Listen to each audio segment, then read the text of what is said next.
नमस्कार, मेरा नाम डॉक्टर आयुषी है और मैं एक रेज़िडेंट डॉक्टर हूँ। जहाँ हमारे डॉक्टर्स और हेल्थ केयर वर्कर्स दिन और रात मरीज़ों का इलाज कर रहे हैं। इतनी कमी, जिसमें ऑक्सीजन, वेंटिलेटर, बेड्स, हर चीज़ की कमी है।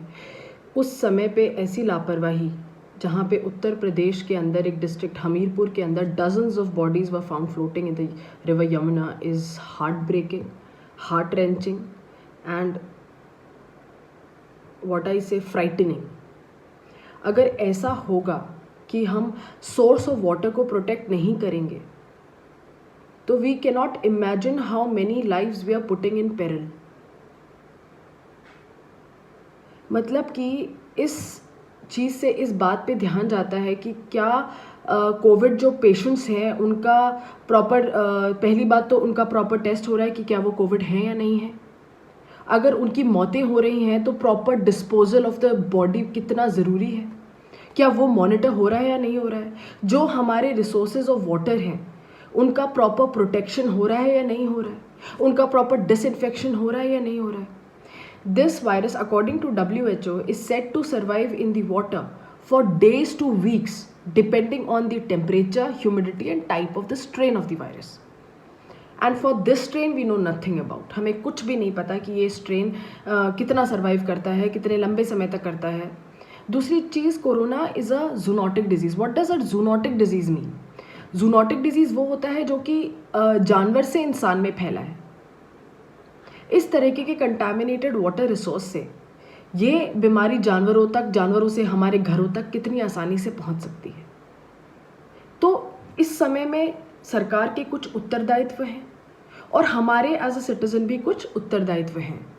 हम क्या ध्यान रख रहे हैं, हमारा जो भी वाटर स्टोरेज है बिल्डिंग के अंदर, घर के अंदर, क्या हमारा सीवर सिस्टम प्रॉपरली सील्ड है, क्या प्रॉपर डिस्पोजल ऑफ एक्सक्रीटा है या नहीं। ये कई सारे सवाल हमारे सामने हैं जिनका हमें ध्यान देना बहुत ज़रूरी है। तो इसमें सरकार के क्या उत्तरदायित्व है, उसमें सबसे ऊपर आता है protect the source of water.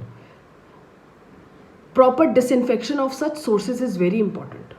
उसके लिए WHO की गाइडलाइन कहती है कि use of chloride residual concentration more than 0.5 milligram per litre for a duration of 30 minutes and a pH less than 8 should be monitored and done in very precisely. अगर ये residual contact concentration कम होता है तो ये virus का escape करने का chance बन जाता है। तो इस तरीके के डिसइंफेक्शन मॉनिटर्ड होना चाहिए। वाटर बॉडीज़ का प्रोटेक्शन होना चाहिए जहाँ से पानी पूरे प्रदेश में जा रहा है। Proper disposal of the bodies होना चाहिए कि हम उन बॉडीज़ को कहीं ऐसी जगह तो नहीं जाने दे रहे जहाँ से जनहानि का हो सकता है अंदेशा। मतलब कि ये हम कंट्रोल नहीं कर पाएंगे। आप समझ रहे हैं इस बात को। This will explode, the entire city can get affected. दूसरी चीज़ क्या होती है? दूसरी चीज़ होती है कि जो फीकल डिस्पोजल है, जो एक्सक्रीटा है, वो उसको ट्रीट करके छोड़ा जा रहा है या नहीं, प्रॉपर सैनिटाइजेशन पॉइंट्स हैं या नहीं, उसको मॉनिटर किया जा रहा है या नहीं, उसमें proper biological agents, pH, sunlight से प्रॉपर डिसइंफेक्शन हो रहा है या नहीं, ये ध्यान रखना सरकार की जिम्मेदारी है। तीसरी चीज़, जो हॉस्पिटलों से एक्सक्रीटा जा रहा है वो मुख्य सीवर में छोड़ने से पहले प्रॉपर डिसइंफेक्टेड है या नहीं है, क्योंकि उसमें लोड ज़्यादा है वायरल का।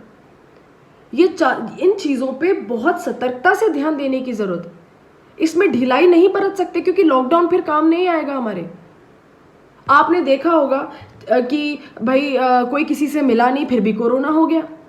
हम तो पूरा लॉकडाउन कर रहे हैं। ऐसा ही किस्सा चाइना वुहान में हुआ था, जहाँ पे उन्होंने पूरी बिल्डिंग आइसोलेट कर दी, फिर भी 9वें फ्लोर पे किसी को कोरोना हो गया, 20वें फ्लोर पे किसी को कोरोना हो गया।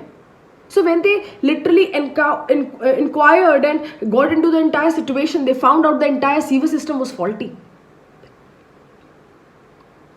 तो ये सारी चीज़ों का हमें ध्यान देना, सरकार को ध्यान देना बहुत ज़रूरी है कि क्या डेड बॉडीज़ का डिस्पोजल ढंग से हो रहा है, जो सोर्सेज हैं वो ढंग से प्रोटेक्टेड हैं या नहीं है, पानी का डिसइंफेक्शन कलेक्शन के स्तर पे, डिस्ट्रीब्यूशन के स्तर पे हो रहा है या नहीं हो रहा है, क्या हमारे सैनिटाइजेशन वर्कर्स को proper PPE kit, gloves, goggles, boots दिए जा रहे हैं, नहीं दिए जा रहे, ताकि वो ये काम कर सकें निडरता से?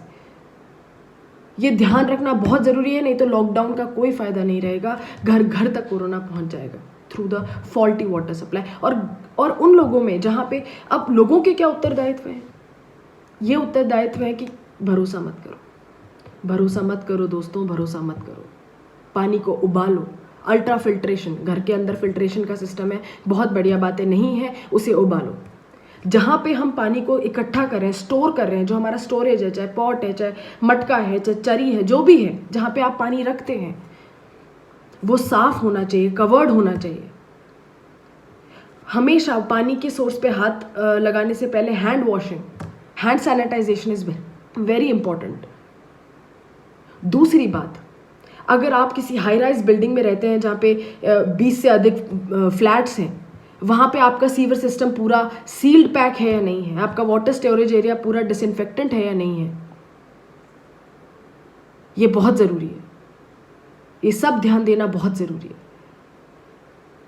अगर आपके बिल्डिंग के अंदर कोई कोरोना पेशेंट आइसोलेट कर रहा है तो उस सूरत के अंदर फीकल डिस्पोजल बहुत इंपॉर्टेंट हो जाता है, वो भी सेफली। इसलिए मेक इंश्योर करें कि आपकी बिल्डिंग का सीवर सिस्टम पैक्ड है, क्लोज्ड है, सैनिटाइजेशन और क्लीनिंग, उसका डिसइंफेक्शन मेंटेन है नहीं है। लोकल म्यूनिसिपल कॉरपोरेशन को कांटेक्ट करें, बताएं, ध्यान दें। घर के अंदर ऐसा डिसइंफेक्टेंट यूज करें जिसके अंदर सोडियम हाइपोक्लोराइट हो, जिसकी कॉन्सेंट्रेशन 0.2% के अराउंड मेंटेन रहती हो। बार बार हाथ धोएं। अगर कोई कोरोना पेशेंट आइसोलेट कर रहा है आपके घर में तो उसको सेपरेट टॉयलेट की व्यवस्था होनी चाहिए जिसके अंदर फ्लश हो। अगर ऐसा नहीं है तो टॉयलेट को दिन में 2 बार साफ करना बहुत ज़रूरी है, वो भी प्रॉपर प्रोटेक्शन इक्विपमेंट के साथ, नहीं तो फोमाइट्स फैलने की आशंका बनी रहती है। लिड को क्लोज करके फ्लश करें। ये सारी चीज़ों का हमें ध्यान देना बहुत ज़्यादा ज़रूरी है, नहीं तो लॉकडाउन का भी फ़ायदा नहीं होगा दोस्तों। सरकार और हर एक सिटीज़न को अपने स्तर पे बहुत बहुत बहुत जागरूक होने की ज़रूरत है। इस तरीके के ब्लंडर्स अगर होते रहेंगे, these are such blunders that I can not able to comprehend that how can we allow this to happen in the present case scenario where we are having shortage of practically everything you can imagine in the treatment course of COVID-19 patients. बच्चे, बूढ़े, all alike, कहाँ तक ये virus पहुंच जाएगा कि ये disposal, ये क्लोज मॉनिटरिंग, टेस्टिंग, ये बहुत ज़्यादा ज़रूरी। और सबसे ज़्यादा सोर्स प्रोटेक्शन।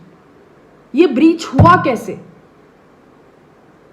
इस डिजास्टर को कंट्रोल नहीं कर पाएंगे हम।